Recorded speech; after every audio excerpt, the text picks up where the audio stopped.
Hello दोस्तों, आप सभी को प्रभु यीशु मसीह के नाम में जय मसीह की, परमेश्वर के नाम की स्तुति और महिमा हो।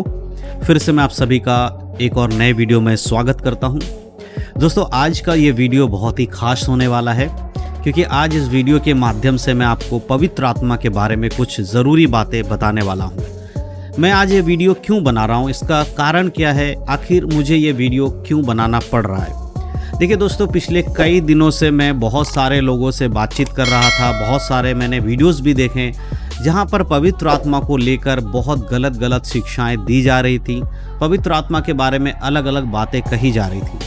जैसे बहुत सारे लोग पवित्र आत्मा को एक व्यक्ति नहीं मान रहे थे, परमेश्वर के जो शक्ति के रूप में मान रहे थे। बहुत सारे वीडियोस में मैंने ऐसा देखा कि कुछ लोग ये कह रहे थे कि पवित्र आत्मा जो है वो एक शक्ति है, एक पावर है। लेकिन जब हम बाइबल के वचनों से देखते हैं तो हमें पता चलता है कि पवित्र आत्मा कोई शक्ति या पावर नहीं है, बल्कि वो स्वयं परमेश्वर की आत्मा है। दोस्तों, बहुत सारे जगहों पर पवित्र आत्मा को लेकर बहुत सारे गलतफहमियां फैली हुई हैं। शायद आपको भी पवित्र आत्मा के बारे में सही जानकारी नहीं होगी, इसीलिए हो सकता है कि आप भी पवित्र आत्मा के स्वभाव को नहीं जान पाते हैं या पवित्र आत्मा क्या है इस बात को अच्छे तरह से नहीं समझ पाते हैं। लेकिन आज इस वीडियो के माध्यम से मैं आपको बहुत ही आसानी से और वचन के द्वारा ये समझाऊंगा कि पवित्र आत्मा शक्ति नहीं है, परंतु वो एक व्यक्ति है जिसके अंदर सोचने की, समझने की शक्ति है, जो हमारे और आपके तरह बोल सकते हैं, जो हमारे और आपके तरह फील कर सकते हैं। उनके अंदर भावनाएं हैं, उनके अंदर एक व्यक्तित्व है, ठीक है, क्योंकि हम सभी लोग त्रिएक परमेश्वर पर विश्वास करते हैं। देखिए, बाइबल हमें हमेशा यही चीज़ दिखाती है कि परमेश्वर त्रिएक परमेश्वर है, यानी कि तीन अलग अलग परमेश्वर नहीं है, लेकिन एक ही परमेश्वर के तीन व्यक्तित्व को हम देखते हैं। पहला पिता परमेश्वर, दूसरा पुत्र परमेश्वर यानी कि यीशु मसीह, तीसरा पवित्र आत्मा जो कि परमेश्वर है। तो इन चीज़ों को हम बाइबल में देखते हैं। तो इसलिए बहुत सारे जगहों पर लोग कंफ्यूज रहते हैं कि पवित्र आत्मा परमेश्वर की एक शक्ति है। और आज आप देख रहे होंगे बहुत सारे चर्च में पवित्र आत्मा को लेकर लोग कैसे कैसे हरकतें कर रहे हैं। कोई पवित्र आत्मा से लेकर करंट लगवा रहा है। आप देखो, कोई छू लेता है तो उसके अंदर करंट दौड़ने लगता है, उल्टे सीधे चिल्लाने, कूदने, फांदने लगता है। ऐसा नहीं है, पवित्र आत्मा का काम ये नहीं होता। आजकल बहुत सारे चर्च में बहुत सारे ऐसे झूठे पास्टर हैं, भविष्यवक्ता हैं, प्रचारक हैं, जो पवित्र आत्मा को अपने हिसाब से चला रहे हैं। यानी कि वो जब कहते हैं पवित्र आत्मा काम करता है, वो जब नहीं कहते तो पवित्र आत्मा कुछ नहीं करता, इस तरह से दिखा रहे हैं। लेकिन बाइबल क्या कहती है उस पर गौर करेंगे। पवित्र आत्मा कोई शक्ति नहीं है, पवित्र आत्मा स्वयं परमेश्वर है। मैं तीन बातें यहाँ पर आपको बताना चाहता हूँ। पहली बात कि पवित्र आत्मा सोच समझ रखते हैं, बुद्धि है उनके अंदर।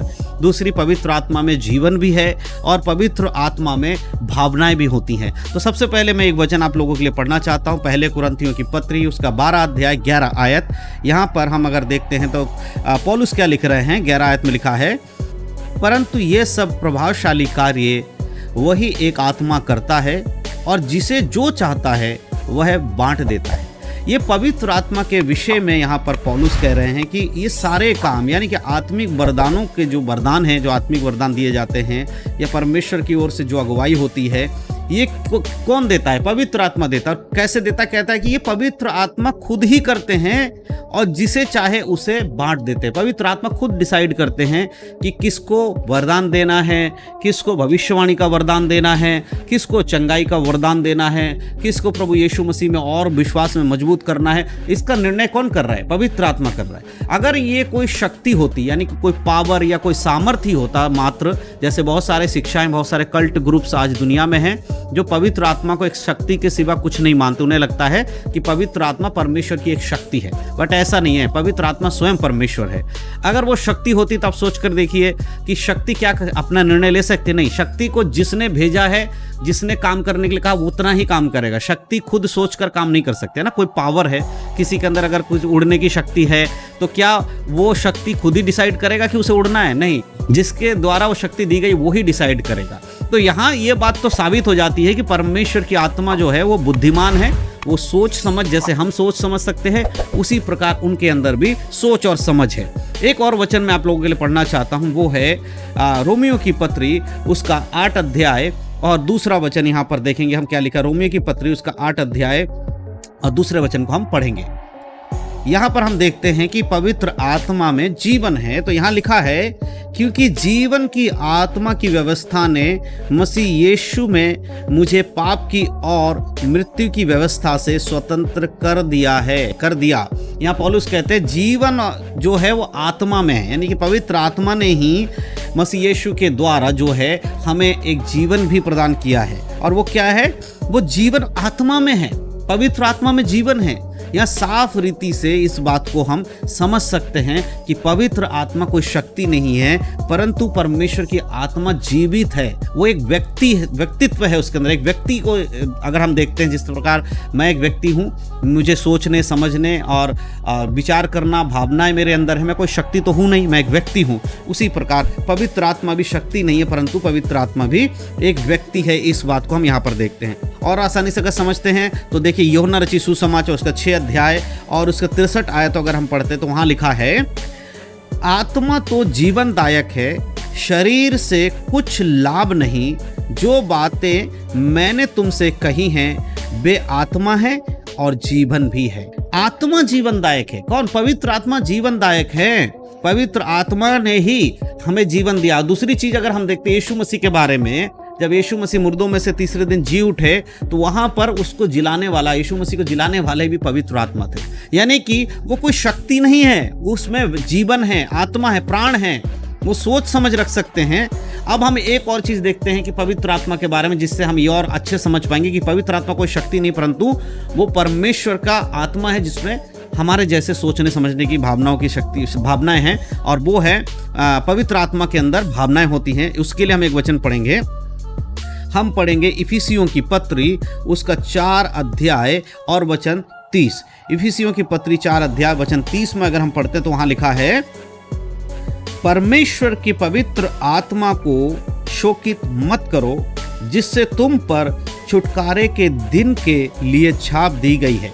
यहाँ इस बात को हम देख रहे हैं, पौलुस कह रहे हैं पवित्र आत्मा को शोकित मत करो। पवित्र आत्मा को शोकित करना यानी कि पवित्र आत्मा की फीलिंग्स हैं, पवित्र आत्मा में भावनाएं हैं, पवित्र आत्मा दुखी होती है, पवित्र आत्मा को बुरा लगता है, और पवित्र आत्मा के अंदर सोचने समझने की शक्ति है। उसे कोई अच्छी बात है अच्छी लगेगी, बुरी बात है बुरी लगेगी। तो अगर पवित्र आत्मा कोई शक्ति होती है, पवित्र आत्मा कोई शक्ति है, तो उसे बुरा नहीं लग सकता ना। किसी पावर को मान के चलो, हमारे घर में बिजली इलेक्ट्रिसिटी है, इलेक्ट्रिसिटी एक शक्ति है, एक पावर है, क्या इलेक्ट्रिसिटी को बुरा लगेगा?